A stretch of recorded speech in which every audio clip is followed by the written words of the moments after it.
Alors, à ce stade-là, il est possible que vous ayez quelques notes qui ne sortent pas ou qui sortent très très mal. Et je pense en particulier, bien sûr, au si bémol aigu, mais aussi éventuellement et c'est souvent, au la bémol aigu. Et bon, bah dans ce cas-là, vous inquiétez pas, ne jetez pas l'ange tout de suite. Ce sont des choses qui arrivent. Ne forcez pas, ça va se faire progressivement. Sachez bien que la vérité d'un jour n'est pas celle du lendemain. Hein, quand on travaille les hanches, lors des premières séances, on a parfois un résultat proche de la catastrophe. On peut se dire, tiens, j'ai balancé 12-15 euros par la fenêtre. Mais en fait, le lendemain, vous allez voir, ça va évoluer avec justement toujours l'humidification du roseau. Alors, une fois que vous aurez fait ces quelques notes sur l'instrument, sur le chanter, pardon, justement, insérez votre chanter dans votre cornemuse. Et à ce stade-là, bien sûr, pas de bourdon. C'est pas la peine de se compliquer la vie. Insérez dans les 3 souches de vos bourdons, des bouchons, de façon à travailler tranquillement. C'est pas la peine de se trimballer un set de bourdons sur l'épaule en plus. Il y a déjà suffisamment à faire et suffisamment de difficultés dans le travail de l'anche. Les bourdons, c'est un stade qu'on verra ultérieurement. Et, ma foi, augmentez progressivement de journée en journée votre temps de jeu. Sachant qu'au départ, je vous recommande de ne pas vous précipiter sur des airs, ou en tout cas au pire des airs très lents. Et je vous conseille, comme lorsqu'on débute l'instrument finalement, je vous conseille de travailler sur des notes longues.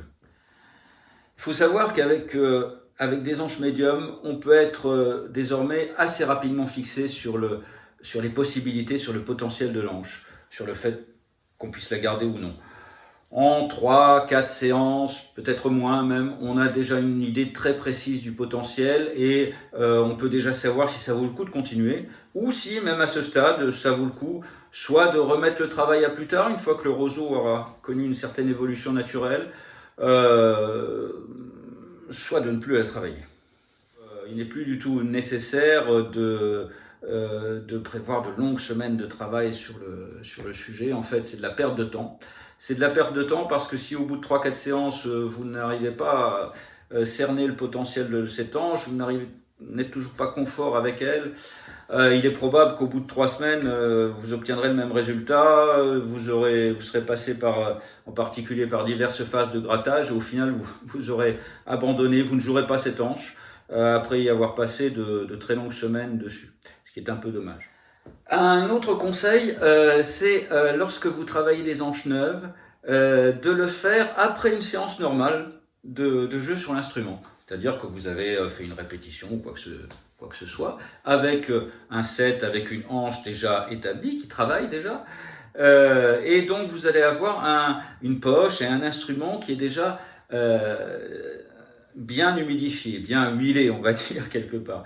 Et ça vous permet tout simplement d'insérer cette hanche neuve dans une atmosphère déjà à température et ma foi d'accélérer quelque part, mais de manière naturelle, l'humidification du roseau. Donc ça, c'est quelque chose vraiment, et vous verrez, ça vous facilite aussi un petit peu, mais c'est tout un tas de petites choses qui vous permettent de vous faciliter la vie. Ça va vous faciliter le travail sur l'anche neuve.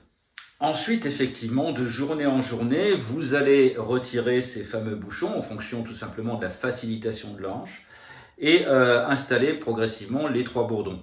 Je vous conseille tout d'abord de commencer à travailler avec le ténor extérieur, qui est le plus loin de notre corps, puis ensuite de rajouter le basse, ténor extérieur plus basse, et de terminer avec 3 bourdons en rajoutant le ténor du milieu.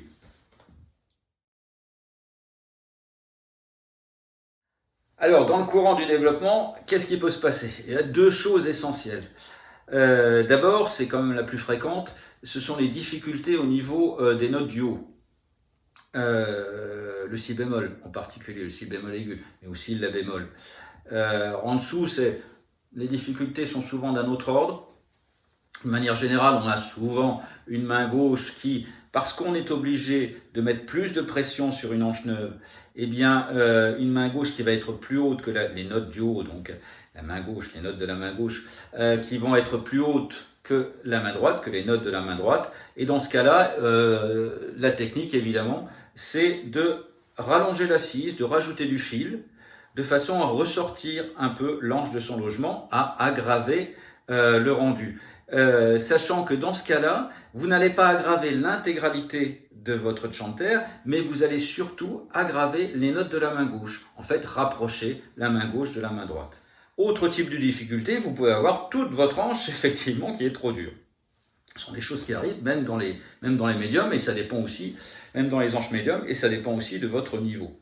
Il y a les partisans de la patience, qui consistent à continuer à jouer progressivement, de journée en journée, sans rien faire d'autre. C'est une possibilité, je dirais que c'est un peu une méthode à l'ancienne. Le risque, effectivement, c'est que vous y passiez pas mal de temps pour un résultat qui n'est pas forcément garanti. Si ça marche, c'est vrai que ça peut être intéressant parce que vous n'aurez fait subir aucune altération à votre hanche extérieure et il est possible que le résultat soit bien durable, que votre hanche vous dure longtemps. Mais ça peut aussi ne pas marcher et vous aurez perdu pas mal de temps sur le sujet. Donc à ce stade, si vraiment c'est trop dur, si vraiment votre hanche est trop dure, alors que faire? Souvenez-vous donc au début, je vous disais que vous pouvez, avant de jouer, la tremper 2-3 secondes dans de l'eau de source.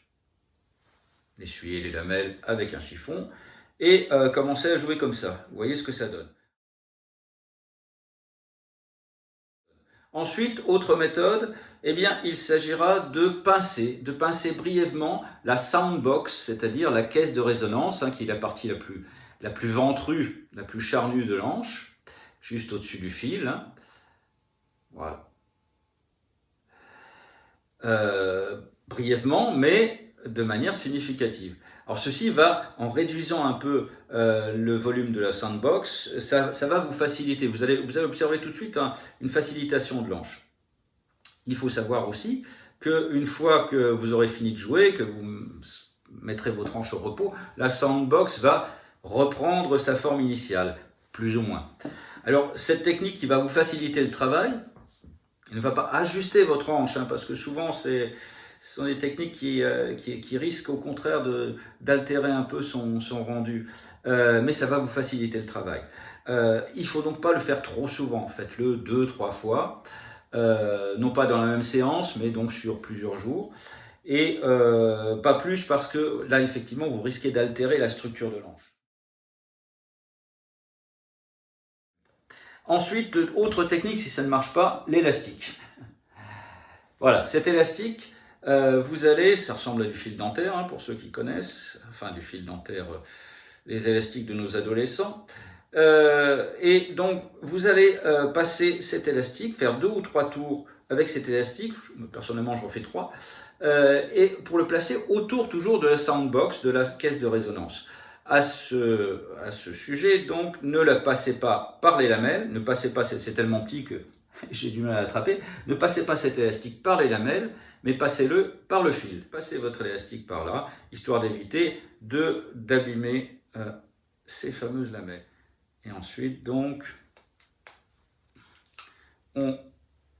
toujours en tenant par le fil, hop, on fait les 3 tours ou 2, voilà, au niveau du tube. Et ensuite, vous remontez l'élastique sur la caisse de résonance. Alors, sachant que vous avez plusieurs positions, soit vous le mettez directement au-dessus du fil, soit vous le mettez en milieu de caisse de résonance, soit vous le mettez un peu plus haut sur la caisse de résonance, presque en limite. À vous de voir selon les résultats, selon si vous arrivez à sortir un son, si ça vous facilite le travail effectivement, et si le chanter reste équilibré. Pas plus haut que la caisse de résonance, sinon vous fermez les lamelles et là vous êtes sûr de ne pas avoir de son. Donc encore une fois, une technique qui va vous permettre de faciliter le son. Sachant qu'à la fin de votre session de travail, pensez à retirer l'élastique. Oula, pas la peine de le retirer intégralement, vous le replacez simplement sur le tube, de façon à ce que l'anche puisse respirer, puisse retrouver sa structure initiale. Donc pareil, l'élastique, effectivement, on peut le prévoir de l'installer sur plusieurs séances, sans trop de risques.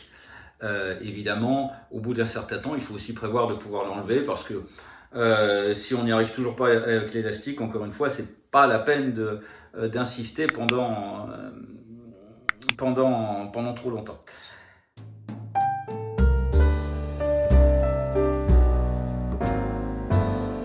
En attendant, eh bien, keep piping.